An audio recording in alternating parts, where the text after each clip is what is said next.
দর্শক, রংপুরের কারফিউ শিথিল থাকা জনজীবন স্বাভাবিক। কিছুক্ষণ আগে সেখানকার পরিস্থিতি জানিয়েছেন সহকর্মী জাহাঙ্গীর আলম বাদল। রংপুর সহ বিভাগের ৮ জেলায় আজ সকাল ৬টা থেকে রাত 10টা পর্যন্ত কারফিউ শিথিল রাখা হয়েছে। এতে জনমনে স্বস্তি ফিরতে শুরু করেছে, স্বাভাবিক হচ্ছে মানুষের জীবনযাত্রা।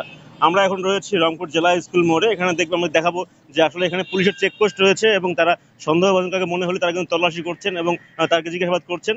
এছাড়া কিন্তু পাশাপাশি নগরীতে র্যাব, পুলিশ, পাশাপাশি এখন সেনাবাহিনী, বিজেপি তারা কিন্তু টহল দিচ্ছেন এবং তারা নগরীর বিভিন্ন গুরুত্বপূর্ণ স্থানে তারা কিন্তু অবস্থান নিয়েছেন। শিয়া বাটার ও ভিটামিন ই সমৃদ্ধ lily glam beauty soap. Lily, always beautiful. এবং সতর্ক অবস্থায় তারা কিন্তু নজরদারি করছেন।